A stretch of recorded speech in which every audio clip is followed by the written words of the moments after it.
시청자 여러분 안녕하십니까? VOA 뉴스투데이 시작합니다. 미국 국무부는 한국 윤석열 정부의 담대한 구상이 미국 정부의 접근법과 일치한다며 북한이 미국과 한국의 제의를 수용해야 한다고 강조했습니다. 한반도 비핵화 문제 해결을 위한 미한일 삼각공조의 중요성도 거듭 밝혔습니다. 첫 소식 함지하 기자가 보도합니다. 미국 국무부는 한국 정부의 담대한 구상에 대한 지지 입장을 거듭 확인했습니다. 네드 프라이스 국무부 대변인은 22일 정례 브리핑에서 북한이 한국 정부의 담대한 구상을 거부하고 비핵화 의지를 보이지 않는 것에 대한 논평 요청에 우리는 북한과 주고받기식 논쟁을 하지 않을 것이라고 선을 그었습니다. 그러면서 미국은 한국 정부의 담대한 혹은 야심찬 계획에 대해 지지를 분명히 밝혀왔다면서 이것은 북한의 핵무기 프로그램과 탄도미사일 프로그램에 대한 우리의 접근법과 완전히 일치하는 계획이라고 강조했습니다. In that, it sees the potential for practical, if incremental, advancements towards the complete denuclearization of the Korean Peninsula. That's really at the heart of our approach to the DPRK. 프라이스 대변인은 그러면서 그런 일환으로 우리는 지난 수개월 동안 공개적으로 또 반복적으로 때로는 비공개적으로 그런 대화와 외교에 관여할 준비가 돼 있고 의지가 있다는 점을 북한에 전달해왔다면서 북한의 호응을 거듭 촉구했습니다. The DPRK has more recently heard that same message from the new administration in South Korea. We believe it is incumbent on the DPRK to respond and to respond affirmatively to that, knowing that, believing that we can achieve progress towards what is a collective goal. 프라이스 대변인은 북한이 어떤 유인 체계도 돌아오지 않는다면 어떤 대안이 있느냐는 추가 질문에는 우리가 계속 준비돼 있다는 점과 한국, 일본 동맹과 달성하기 위해 공동으로 추구하는 것이 무엇인지 지속적으로 분명히 할 것이라면서 이런 메시지를 공개적으로 또 직접적으로 북한에 전달할 것이라고 밝혔습니다. 오늘 국무부 브리핑에서는 최근 토니 블링컨 국무장관과 박진 한국 외교장관이 전화회담에서 타이완 해협의 평화와 안정 문제가 논의된 것과 관련한 질문도 나왔습니다. 프라이스 대변인은 이에 대해 우리는 여러 중요한 이해관계를 한국과 공유한다면서 그중 하나는 타이완 해협에서의 안정성이라고 강조했습니다. VOA 뉴스 함지하입니다. 미국 국방부는 북한이 한국에서 실시되고 있는 미한 연합연습인 을지 프리덤 실드, 즉 을지 자유의 방패에 대한 북한의 비난에 대해 이 연습은 한반도의 안보와 안정을 위한 것이라며 일축했습니다.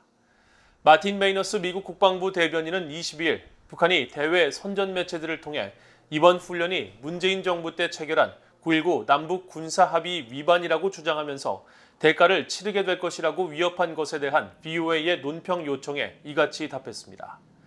메이너스 대변인은 이어 이번 훈련의 목적은 미한 동맹을 강화하고 미한 연합 방위 태세를 향상시키며 한반도의 안보와 안정을 강화하는 데 있다고 강조했습니다. 앞서 북한의 대외 선전 매체 려명은 개인명의 논평을 통해 미한 을지 프리덤 실드는 핵 보유국에 맞서는 가련한 추태라면서 우리의 거듭되는 경고와 내외의 커다란 우려에도 불구하고 윤석열 역적 패당이 미국과 야합해 대규모 북침 전쟁 연습인 을지 프리덤 실드 합동 군사 연습을 끝끝내 강행했다고 비난했습니다. 유럽연합 EU가 윤석열 한국 대통령이 발표한 대북 제안 담대한 구상에 관심을 표하며 한국 정부 측과 구체적으로 논의하기를 기대한다고 밝혔습니다. EU는 특히 북한의 완전한 비핵화에 진전을 이룰 수 있는 구상이라면 어떤 구상이든 환영한다는 입장을 강조했습니다. 박형주 기자가 보도합니다. 유럽연합 EU는 윤석열 한국 대통령이 최근 발표한 대북 로드맵인 담대한 구상에 대해 기대감을 나타냈습니다. 나빌라 마스랄리 EU 외교안보 정책 담당 대변인은 22일 한국 새 정부의 담대한 구상을 지지하느냐는 VOA의 질문에 EU는 한반도 비핵화 진전을 위한 한국 새 정부의 최근 제안에 큰 관심을 갖고 주목하고 있다고 밝혔습니다. 이어 EU는 북한의 불법 핵무기와 탄도미사일 프로그램에 대한 우려를 거듭 표했다며 이에 대한 EU의 기존 입장도 상기했습니다. 특히 북한의 대량 살상 무기 WMD와 탄도미사일 그리고 모든 관련 프로그램을 완전하고 검증 가능하며 되돌릴 수 없는 방식, 즉 CVID 방식으로 포기해야 한다는 유엔 안보리 결의에 따른 의무를 준수하기 위한 구체적인 행동에 나설 것을 북한에 끊임없이 촉구했다는 것입니다.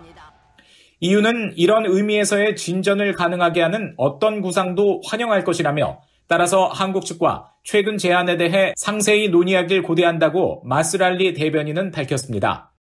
앞서 윤석열 한국 대통령은 15일 광복절 기념사에서 북한의 핵 개발을 중단하고 실질적 비핵화로 전환할 경우 경제를 획기적으로 개선시켜주겠다는 담대한 구상을 제안한 바 있습니다. 북한에 대한 대규모 식량 공급 프로그램, 발전과 송배전 인프라 지원, 국제 교육을 위한 항만과 공항의 현대화 프로젝트, 그리고 북한 농업 생산성 제고를 위한 기술 지원 프로그램, 병원과 의료 인프라의 현대화 지원, 국제 투자 및 금융 지원 프로그램을 실시하겠습니다. 윤석열 대통령은 이어 취임 100일 기자회견에서는 북한이 비핵화 의지만 보여주면 적극 돕겠다며 북한의 호응을 촉구했습니다. 미국 국무부도 지지 입장을 밝혔습니다. 하지만 담대한 구상 발표 나흘 만에 북한은 절대로 상대해주지 않을 것이라며 거부 입장을 밝혔고 김여정 노동당 부부장은 19일 노동신문 등 관영 매체를 통한 담화에서 자신들의 국채인 핵을 경제협력과 흥정할 수 없다며 반발하고 윤 대통령의 실명을 직함없이 거론하며 원색적으로 비난했습니다. 이에 대해 한국 대통령실은 북한이 무례한 언사를 이어가고 담대한 구상을 왜곡하면서 핵개발 의사를 지속 표명한 데 대해 매우 유감스럽게 생각한다며 담대한 구상을 통해 북한 비핵화와 남북관계 발전을 추구한다는 우리의 입장에는 변화가 없다며 북한에 자중하고 심사숙고하길 촉구했습니다. VOA 뉴스 박형주입니다. 지난해 북한 정권을 상대로 23억 달러의 배상 판결을 받은 푸에블로호 승조원과 가족들이 최종 판결문을 국무부의 외교적 경로를 통해 북한에 전달할 수 있게 해달라고 미국 법원에 요청했습니다. 푸에블로호 승조원 등의 변호를 맡은 마크 브레빈 변호사는 최근 미국 법원에 보낸 서한에서 최종 판결문 등을 담은 우편물이 북한에서 반송 처리됐다며 이같이 밝혔습니다. 앞서 연방법원은 지난해 2월 판결을 통해 북한 정권이 푸에블로호 승조원과 가족들에게 약 23억 달러의 배상 판결을 내렸지만 북한으로의 국제 우편 배송 서비스가 중단돼 푸에블로호 승조원을 비롯해 북한을 상대로 소송을 제기한 납북 피해자와 가족 등이 소장 등 법원 문서 전달에 어려움을 겪고 있습니다. 미국 연방법은 승소한 원고가 피고의 자산 추적 등 배상금 회수 노력에 착수하기 전에 해당 판결 내용을 피고에게 알리도록 하고 있는데 특히 북한을 상대로 승소 판결을 받은 미국인 등은 북한이 판결문을 수신한 사실을 근거로 미국 정부의 테러 지원국 피해 기금을 신청해왔습니다. 미국 국방부 산하 전쟁포로 실종자 확인국 DPAA가 최근 웹사이트 개편을 통해 한국전 참전 미군 전사자들의 신원 확인 등 관련 세부 정보를 손쉽게 검색할 수 있도록 했습니다. 웹사이트에는 한국전쟁에서 숨진 미군 8,156명 중 4명을 제외한 8,152명의 이름과 소속을 비롯해 실종 보고되거나 유해가 발굴된 지역과 신원 확인 여부 등의 정보가 종합적으로 담겨 이름별 검색을 통해 세부 정보를 파악할 수 있게 됐습니다. 실종 상태로 남아있는 한국전 참전 미군들의 경우 별도의 코너를 통해 참전 당시 사진과 함께 실종 관련 정보를 소개하는 페이지도 추가됐습니다. 특히 한국전에서 미군의 피해가 가장 컸던 전투로 꼽히는 장진호 전투와 중공군이 처음 개입한 전투이자 수많은 미군 사상자를 낸 운산 전투 등 주요 전투에 대한 정보도 웹사이트를 통해 검색할 수 있게 됐습니다. 2020년 9월 한국 서해상에서 북한군 총격으로 사망한 한국해양수산부 공무원 유족이 다음 달 3일 엘리자베스 살몬 신임 유엔 북한인권특별보고관과 면담을 진행합니다.